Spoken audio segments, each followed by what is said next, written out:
Story में ये था कि मैं भी आरसीएम से नफरत करती थी और मैं ऐसा सोचती थी कि मैं जिंदगी में कुछ भी कर लूंगी पर आरसीएम नहीं करूंगी। मैंने आप लोगों को बताया कि मैं आरसीएम की बच्ची हूँ, तो सब लोगों को जब भी ऐसा मैं बोलती हूँ कि मैं आरसीएम की बच्ची हूँ तो लोगों को थोड़ा सा लगता है कि ये बहुत ज्यादा फेक रही है। बट ऐसा है नहीं। लोगों को ऐसा भी लगता है कि जब मैं ऐसा बोलती हूँ कि मैं आरसीएम की बच्ची हूँ तो लोग बाग को शुरुआत से लगता है कि इस लड़की ने शुरुआत से डिसाइड करके रखा होगा कि इसको आरसीएम करना है। बट मेरी स्टोरी ऐसी कुछ नहीं थी। मेरी स्टोरी बहुत सिंपल सी स्टोरी थी, जो आई थिंक आप में से बहुत सारे बच्चों की स्टोरी होगी, बहुत सारे यूथ की स्टोरी है। मेरी स्टोरी में ये था कि मैं भी आरसीएम से नफरत करती थी और मैं ऐसा सोचती थी कि मैं जिंदगी में कुछ भी कर लूंगी पर आरसीएम नहीं करूंगी। मेरी हमेशा से ये स्टोरी रही। मैंने भी वही पाथ सेलेक्ट किया जो बहुत सारे लोग सेलेक्ट करते हैं। वो पाथ क्या होता है? वो पाथ ये होता है जब आपको पता नहीं होता है आप अपनी जिंदगी में क्या करना चाहते हैं, अपने मम्मी पापा को ज्वाइन नहीं करना चाहते, तो आप कुछ चीज की एजुकेशन लेते हैं, उसमें ही आप एजुकेशन लेके खत्म करते हैं और कॉलेज करते हैं, उसके अंदर आप नौकरी करते हैं। सब लोगों का पाथ यही होता है। मैंने आरसीएम का पाथ तो सिलेक्ट नहीं किया, मुझे हमेशा से पता था कि मुझे आरसीएम नहीं करना है, तो मैंने वही पाथ लिया जो सब लोग लेते हैं। वो ये था कि मैं पढूं। मुझे हमेशा हमेशा से लगता था मैं फैशन में अच्छी हूँ, मार्केटिंग में अच्छी हूँ, हमेशा से लगता था कि मैं अपने आइडियाज कम्युनिकेट कर पाती हूँ। तो मैंने यही किया, मैंने फैशन कम्युनिकेशन का एक कोर्स किया, फैशन मार्केटिंग का, SD पार्सन से। मेरे पापा हमेशा एक चीज स्टेज से बोलते हैं कि जहाँ पे उनकी एजुकेशन 5 रुपए में हुई थी, सालाना फीस उनकी 5 रुपए हुआ करती थी, उनकी बेटी के लिए उन्होंने 7 लाख से नीचे कभी खर्च किया नहीं एजुकेशन पे। तो आई एम वेरी फॉर्चुनेट इस बिजनेस की वजह से कि मुझे इतना बड़ा एक्सपोजर मिला। मैंने बिट्स पिलानी से अपनी एजुकेशन खत्म की, स्कूल एजुकेशन अपनी खत्म की, और मैंने SD पर्सन से अपना ग्रेजुएशन खत्म किया फैशन कम्युनिकेशन का।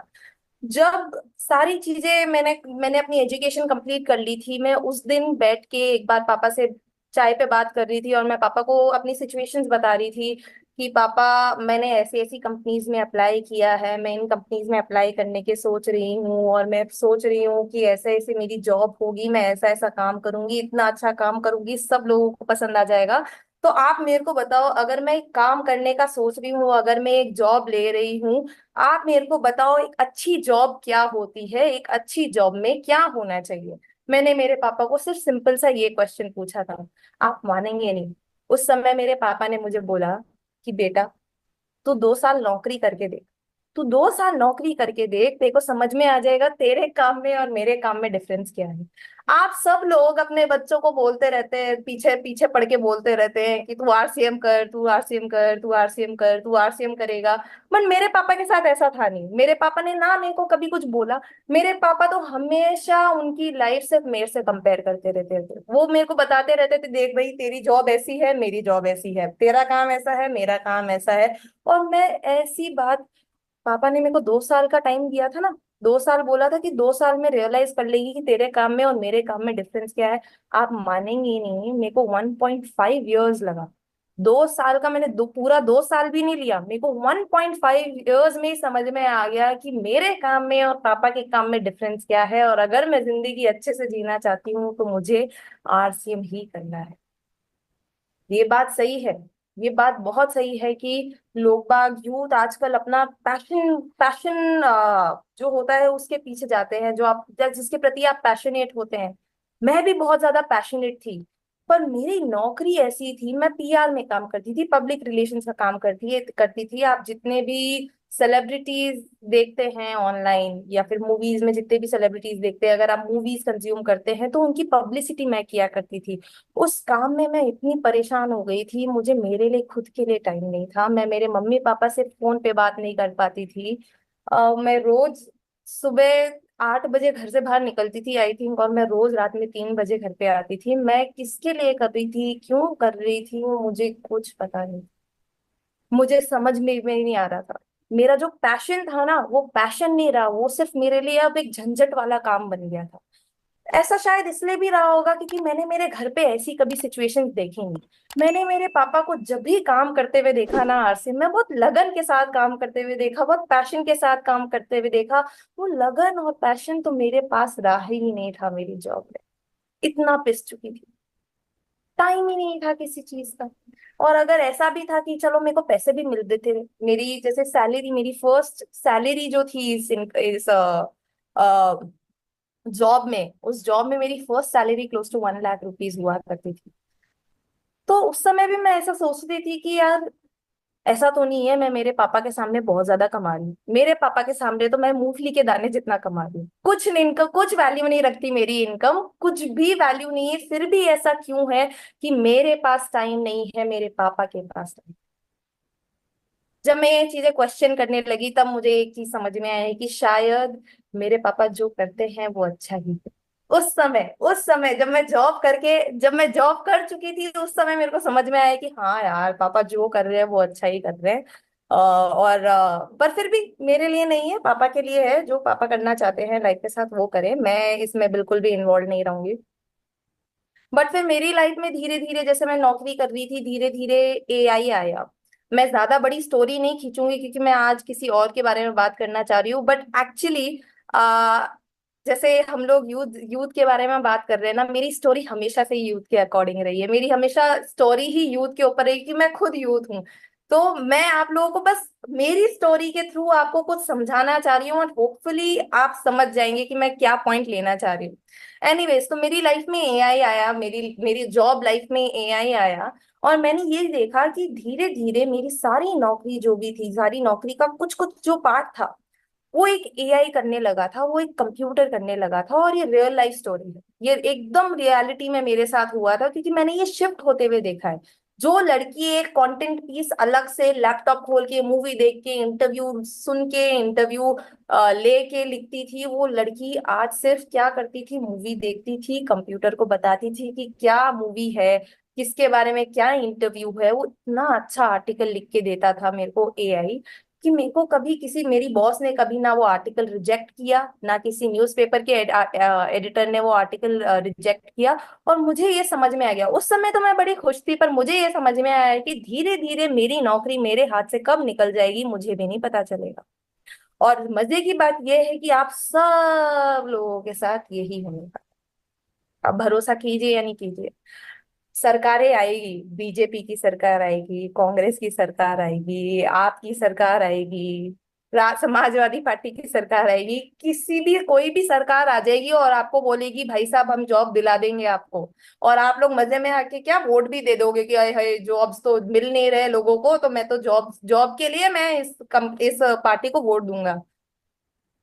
कितना भी प्रॉमिस कर ले, नहीं मिलने वाली, क्योंकि जॉब्स है ही नहीं देने के लिए, है ही नहीं। इंडिया में अनएम्प्लॉयमेंट एट इट्स हाईएस्ट है अभी। आई थिंक क्लोज टू 70, 60, 70% है, I think unemployment right now. और ये सारे आंकड़े हमें सिर्फ यही बताते हैं कि धीरे धीरे, हमें शायद रियलाइज भी नहीं हो रहा है, बट धीरे धीरे हम जो भी काम, जिस भी काम में बहुत ज्यादा लगन लगती है, बहुत ज्यादा मेहनत लगता है, बहुत ज्यादा दिमाग लगता है, वो सारे काम एक कंप्यूटर करने लगा है और कर सकता है। अगर अभी उसके अगर अभी उसके ऑल्टरनेटिव्स नहीं आए हैं तो धीरे धीरे आप देखिएगा, 5 साल दीजिए, 5 सालों में आपको उसके ऑल्टरनेटिव्स ही दिखने लग जाएंगे। मेरे साथ भी मेरी नौकरी में यही हुआ। मुझे रियलाइज हो गया कि धीरे धीरे मेरी नौकरी मेरे हाथ से कब जाएगी मुझे भी पता नहीं चलेगा। अभी तो मुझे ये पता है कि मैं अभी सिक्योर हूँ, बाद में सिक्योर नहीं होंगी। और मैं अपने आप के लिए, मैं इतनी तो इंटेलिजेंट लड़की हूँ कि मैं चाहूंगी कि मैं फ्यूचर में सिक्योर रहूँ, मैं फ्यूचर में सिक्योर रहूँ। बट एनीवेज, मैंने बोला चलो यार मारो गोली, क्या लेना देना, मेरे को क्या लेना देना, चलो चली जाएगी जॉब वगैरह, पापा तो है ना, पापा तो काम कर रहे हैं। फिर भी मैं एक बार के लिए थोड़ी घबरा गई और मैंने सोचा कि चलो मेरा काम गया भाड़ में, मैं मेरा पापा का तो पता लगा लूं कि पापा सही है कि नहीं है, पापा सेफ है कि नहीं है, डायरेक्ट सेलिंग तो कहीं चला नहीं जाएगा, पापा का काम कहाँ चला, हमारे घर के का करता धरता वो है। तो मेरे को ध्यान लगा के एक बार रिसर्च करनी थी कि अब पापा क्या करेंगे अगर कुछ भी हो गया तो। और मेरी रिसर्च के थ्रू मुझे एक चीज समझ में आई कि दुनिया में दो चीजें होती है। एक चीज होती है जो सेंस बनाती है, दूसरी चीज होती है जो बिल्कुल भी सेंस नहीं बनाती, सेंस और नॉन सेंस। सिंपल भाषा में सेंस और नॉन सेंस, ठीक है। अब सेंस वाली चीजें क्या होती है, अगर मैंने आपको बोला 2+2 क्या होता है तो आप मेरे को बोलेंगे 4, वो होती है सेंस वाली चीजें। पर क्या होता है ना, अगर आप मेरे को मैं आपको बोलूं 2+2 क्या होता है, तो अगर आप मेरे को बोलो 22, तो वो नॉनसेंस हो गया। मजे की बात यह है कि कंप्यूटर सिर्फ सेंस वाली चीजें करता है, कंप्यूटर को तो नॉनसेंस समझ में नहीं आती, कंप्यूटर को तो कोड समझ में आता है। और बात ये है कि बिजनेस में ह्यूमन इमोशंस होते हैं, ह्यूमंस के साथ होता है। इमोशंस की वजह नहीं होती, इमोशन सेंस नहीं बनते, इमोशंस का सेंस नहीं होता। तो जब कोई चीज सेंसिकल है ही नहीं, जब कोई चीज कंप्यूटर कर ही नहीं सकता, तो कैसे डायरेक्ट सेलिंग की नौकरी आप लोगों के हाथ से कभी कोई कंप्यूटर ले जाएगा।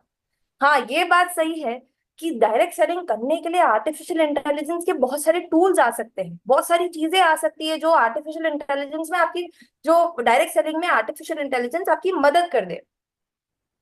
बट डायरेक्ट सेलिंग का जो कोर है, which is human interaction, human connection, जब तक आप मेरे से बात नहीं करोगे, मैं आपसे बात नहीं करूंगी, तब तक डायरेक्ट सेलिंग हो ही नहीं सकती। और मजे की बात यह है कि आप में से सारे लोग कभी बात करना छोड़ेंगे ही नहीं, कभी बात करना छोड़ेंगे ही नहीं। तो क्या इतना इतना अच्छा प्लेटफॉर्म है जहां पे आप बात कर करके कमा रहे हो, तो क्या आपको अपने, अगर अगर आपको अभी तक समझ में नहीं आया, मेरे पापा हमेशा ये चीज बोलते हैं, अगर आपको ये चीज अभी तक समझ में नहीं आई है, तो आपको सच्ची में अपने दिमाग का सिटी स्कैन कराना जरूरी है। कुछ ना कुछ लोचा निकलेगा उससे। एनीवेज, ये था मेरा सेकंड रीजन, जब मेरे को समझ में आया है कि एक्चुअली में अगर मेरे को लाइफ में सिक्योर होना है, तो मुझे डायरेक्ट सेलिंग आगे पीछे करनी पड़ेगी। फिर भी मैंने ऐसा नहीं सोचा था कि मैं इतनी जल्दी डिसीजन ले लूंगी, फिर भी मैंने अपने आप को 5 साल का टाइम दिया था। बट फिर क्या ऐसा हुआ कि इस लड़की ने वो जो 2 साल थे, 5 साल थे, वो भी नहीं देखा, 1.5 ईयर्स में ही वो डिसीजन बना लिया कि मैं को आरसीएम ही करना है। उसकी स्टोरी कुछ और है, वो स्टोरी मैं एकदम स्किप कर दूंगी, बट मैं आपको ये चीज बताना चाहती हूँ कि ये रियलाइजेशन, जो थर्ड रियलाइजेशन था, ये मेरा सबसे बड़ा रियलाइजेशन था, probably one of the one of the reasons why I actually chose to stuck around, one of the reasons कि मैं यहाँ पे हूँ और मैंने एकदम अल्टीमेट डिसीजन बना लिया कि जिंदगी में अगर कुछ करना है, मुझे आरसीएम करना है। वो इसका सिंपल सिंपल रीजन था, विमेन एम्पावरमेंट, महिला सशक्तिकरण। महिला सशक्तिकरण क्यों? क्योंकि मैं खुद राजस्थान से आती हूँ, मैं मेरी जैसी लड़कियां राजस्थान में बहुत कम देखती हूँ। आप में से बहुत सारे लोग यहाँ पे होंगे जो राजस्थान के नहीं हैं, बाहर के हैं, महाराष्ट्र के रहने वाले होंगे, गुजरात के रहने वाले होंगे। आपके यहाँ पे तो लड़कियां फिर भी ठीक है, राजस्थान में लड़कियों को घूंघट में रखते हैं, बाहर नहीं निकलने देते, कुछ भी नहीं करने देते, उनकी से शादी करवा देते हैं और वो उनको मस्त रहने देते हैं, अपने पति के ऊपर लाइफ चलती रहती है। बट मुझे हमेशा से पता था, मेरे पापा क्या आरसीएम की वजह से बहुत सारे लोगों से मिल चुके थे, बहुत सारे लोगों से बात कर चुके थे, एक पर्सनालिटी डेवलप हो गई थी, इतनी तो समझ आ गई थी कि अगर आज देश को आगे बढ़ाना है तो महिला को भी आगे बढ़ना जरूरी है। अगर आज एक फैमिली को आगे बढ़ाना है तो फैमिली को भी महिला को भी फैमिली में आगे बढ़ना जरूरी है। जब उन्हें ये इन सब चीजों की समझ थी, उस इसलिए क्योंकि उन्हें इन सब चीजों की समझ थी, इसलिए आज अंजलि कोठारी आपके सामने आ सकती है और बात कर सकती है, नहीं तो क्यों आती? नहीं तो आप आती। मेरे पापा की तो 700 रुपए की नौकरी थी, अगर मेरे पापा वो चेंज नहीं बनाते तो क्या अंजलि कोठारी आ पाती और आप लोगों के बीच में आके इतनी बड़ी बात कर पाती? नहीं कर पाती। मैं जब आरसीएम में आई थी ना, तब मुझे हमेशा से लगता था ये बुढ़े लोगों का बिजनेस है और लड़कों का बिजनेस है। मुझे हमेशा से ऐसा लगता था। मुझे ऐसा लगता था कि मैं मेरे जैसे चेहरे देखती ही नहीं हूँ, मुझे मेरे जैसे चेहरे दिखते ही नहीं। क्यों ऐसा है कि अगर डायरेक्ट सेलिंग की शुरुआत एक लड़की ने की थी यूएस में, तो क्यों ऐसा है कि हमारे आरसीएम में एक भी फीमेल कोर स्ट्रॉन्ग लीडर नहीं है? मैंने अपने आप को एक क्वेश्चन पूछा, मेरे को एक चीज और रियलाइज हुई थी कि आज मैं जो भी लड़की हूँ, मैं आज जो भी कर सकती हूँ सिर्फ और सिर्फ आरसीएम की वजह से कर सकती हूँ, और किसी की वजह से नहीं कर सकती। ये सारे चेंजेस मेरी लाइफ में जो आए हैं ना, सिर्फ और सिर्फ आरसीएम की वजह से आए हैं, क्योंकि मेरे मम्मी पापा ने लाइफ देख ली, उन्होंने इतने सारे लोगों से बात कर ली, पर्सनालिटी बिल्ड कर ली, इसलिए आज अंजलि कोठारी आपके सामने बैठ के बात कर पाती है। ये वीडियो आप सभी को पसंद आई है तो लाइक कर दीजिएगा, और चैनल पर न्यू है तो सब्सक्राइब कर लीजिए और press the bell icon more a new video.